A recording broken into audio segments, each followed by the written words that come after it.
promised you a postscript to the first podcast. And so let me just give it to you. It's the best way I can explain it. I'm not even sure if what I'm doing is channeling, as I hate labels and when it comes to this type of activity. Certainly, I'm a conduit to the source, the universal mind of unlimited knowledge and knowing. And for 45 years, late at night and in times of solitude and contemplation, I've been writing these journals and watching in amazement while incredible and profound messages run off the end of my pen. As I watch each word, I wonder if I'm making it up or if, in fact, I do have a divine connection.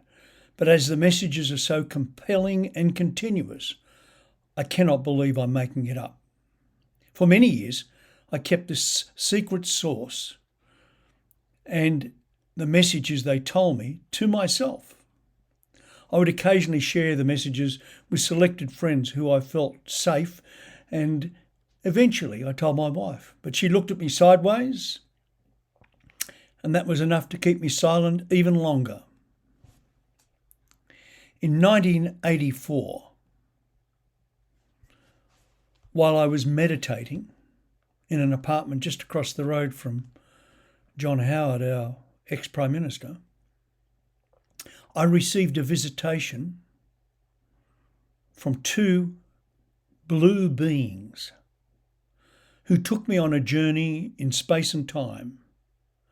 During that journey, they told me I had an important role to play here on Earth, and that I was to forget my personal and business goals and follow this path.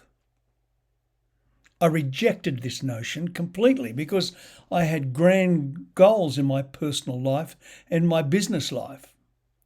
And what they were suggesting was completely contrary to that.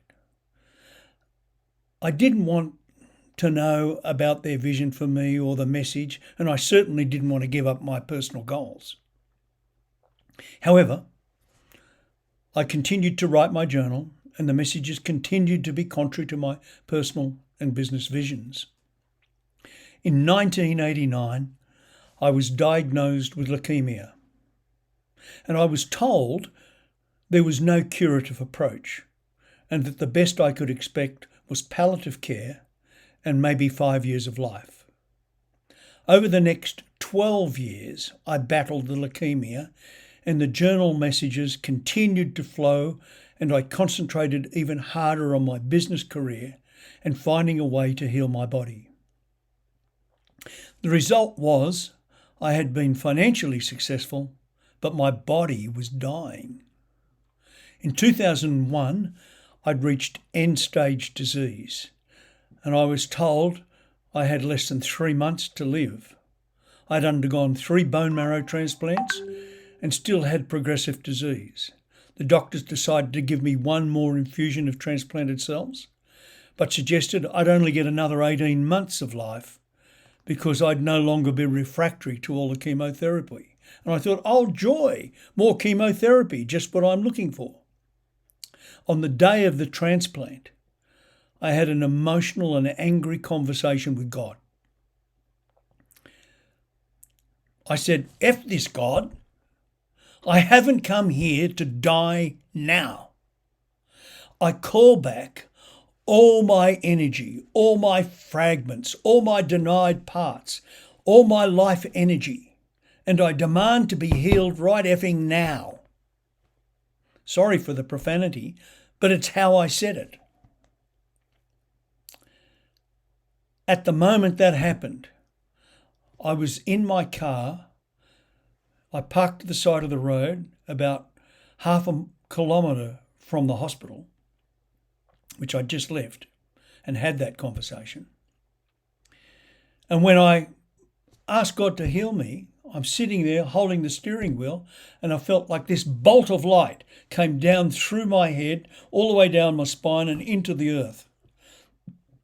And then I was vibrating all over, like as if I was a fire hose full of pressure, with nobody holding the end, so it was shaking all over the place.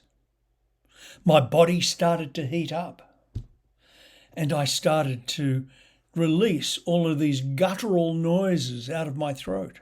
And it felt like I was letting go of all of the negative emotions, all of the fear, the terror, the guilt, the anger. All of those negative emotions seemed to be pulled out of me and let go free. And as I sat there with my hands on the steering wheel, air conditioning on full because it was summer, and I thought, somebody's going to walk by me and think I'm crazy, because here I am screaming at the top of my voice, ah, and shaking. I thought, they're going to think I'm on drugs. Then I realised I was on drugs. I was on a lot of dangerous drugs because of the transplant procedure. However, at the end of the day, I realised something had happened. And 54 days after that event, the doctors could find no sign of the leukaemia in my body. I was healed. And as I continued to write in my journal, I was still fighting the path I'd been shown almost 20 years before. I embarked upon new business ventures, but each turn there seemed to be blockages and stops. While the thought of doing business got more difficult, and I began to be increasingly sure from my writing the journal and sharing its contents with others that this path was the right calling for me. Eventually, it became apparent that unless I started to publish this information, there would be no peace in my life.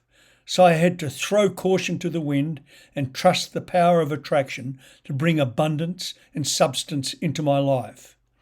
And I do that, and to do that, I was asked to do many things years ago by the visiting blue beings. So I decided to do it. Be a teacher and a trigger to those who wish to evolve to a new level of consciousness. That has been, I guess, my motivation. I hope this postscript gives you a little bit more insight into what happened and why I'm here talking to you today. Look forward to the next lot of podcasts. I'm sure you'll find them interesting, and thank you for listening.